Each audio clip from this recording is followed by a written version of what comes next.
Hi friends, welcome back to our channel. ఈరోజు నేను చాలా సింపుల్ అండ్ టేస్టీగా చేసుకున్న టమోటో పలావ్ ఈజీగా ఎలా ప్రిపేర్ చేసుకోవాలో చూపించేస్తాను.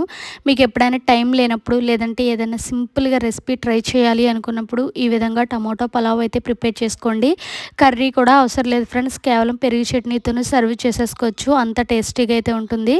ఇంకా లేట్ చేయకుండా ఎలా ప్రిపేర్ చేసుకోవాలి ఏంటి అనేది అయితే చూపించేస్తాను. ఇప్పుడు ఇంకా ఒక బౌల్ తీసుకొని అందులోకి ఒక గ్లాస్ బాస్మతి రైస్ని అయితే యాడ్ చేసుకోవాలి. ఒక 2-3 సార్లు శుభ్రంగా అయితే క్లీన్ చేసేసుకొని ఒక గ్లాస్ వాటర్ వేసుకొని పక్కకైతే పెట్టేసుకోవాలి. ఇప్పుడు ఇంకా ఒక మిక్సీ జార్ తీసుకొని అందులోకి ఒక 3 మీడియం సైజ్ టమోటోస్ని వేసేసుకొని మెత్తని పేస్ట్ లాగా ఈ విధంగా మిక్సీ చేసుకొని అయితే పక్కన పెట్టేసుకోవాలి. ఇప్పుడు ఇంకా పలావ్ అయితే ప్రిపేర్ చేసేసుకుందాం ఫ్రెండ్స్. దానికోసం గ్యాస్ ఆన్ చేసుకొని ఒక కడాయి పెట్టుకొని అందులోకి ఒక 2 టేబుల్ స్పూన్ ఆయిల్ని యాడ్ చేయాలి. ఆయిల్ హీట్ అయ్యాక అందులోకి హోల్ గరం పలావ్ మసాలా దినుసులు వేసేసుకొని ఒక నిమిషం అయితే ఫ్రై చేసేసుకోవాలి.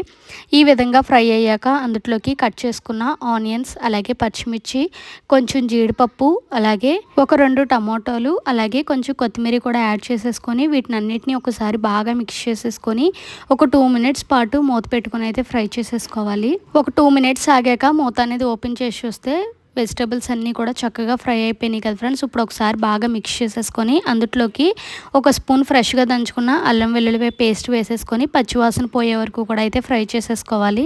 ఇలా ఫ్రై చేసేసుకున్నాక అందులోకి ముందుగా మనం మిక్సీ చేసి పెట్టుకున్న టమోటో ప్యూరీని అయితే అందులో వేసేసుకొని బాగా మిక్స్ చేసేసుకొని టమోటో అనేది పచ్చివాసన పోయి ఆయిల్ అనేది పైకి తేలే వరకు కూడా అయితే ఫ్రై చేసుకోవాలి. ఒక 5 మినిట్స్ ఆగాక మూత అనేది ఓపెన్ చేసి చూస్తే ఆయిల్ అయితే చక్కగా పైకి తేలిపోతుంది ఫ్రెండ్స్. ఇప్పుడు ఒకసారి బాగా మిక్స్ చేసేసుకొని అందులోకి చిటికెడు పసుపు, అలాగే ఒక స్పూన్ కారం, రుచికి సరిపడినంత సాల్ట్ కూడా యాడ్ చేసుకొని వీటినన్నిటిని కూడా ఒకసారి బాగా మిక్స్ చేసేసుకొని ఒక నిమిషం పాటు మూత పెట్టుకుని అయితే ఫ్రై చేసుకోవాలి.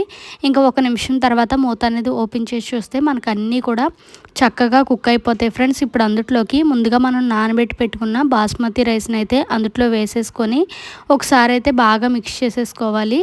ఇలా మిక్స్ చేసేసుకున్నాక ఇప్పుడు అందులోకి వాటర్ని అయితే యాడ్ చేసుకోవాలి. ఒక గ్లాస్ బాస్మతి రైస్కి గ్లాసున్నర వాటర్ని అయితే యాడ్ చేసుకోవాలి. ఒకవేళ మీరు నార్మల్ రైస్తో చేస్తే కనుక ఒక గ్లాస్కి 2 గ్లాసుల కన్నా తక్కువ వాటర్ని అయితే యాడ్ చేసుకోండి. ఇలా వాటర్ అనేది వేసేసుకున్నాక ఒకసారి అయితే బాగా మిక్స్ చేసేసుకొని మూత పెట్టేసుకొని ఒక 5 మినిట్స్ పాటు హై ఫ్లేమ్లో పెట్టుకొని అయితే కుక్ చేసుకోవాలి.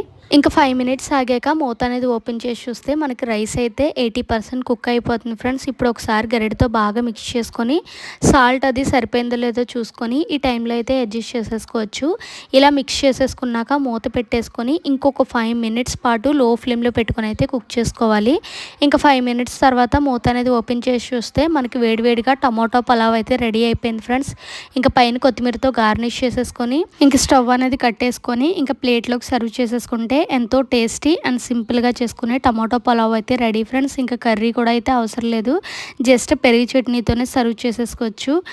అంతే ఫ్రెండ్స్, ఎంతో టేస్టీగా ఉండే టమాటో పలావ్ అయితే రెడీ ఫ్రెండ్స్. మీకు కూడా నచ్చినట్లయితే ఈ సింపుల్ రెసిపీని ట్రై చేసి ఎలా వచ్చింది ఏంటి అనేది నా కింద కామెంట్ సెక్షన్లో కామెంట్ చేసేయండి. అలాగే మరిన్ని సింపుల్ రెసిపీస్ కోసం మన ఛానల్ని సబ్స్క్రైబ్ చేసుకోండి. Okay, bye friends.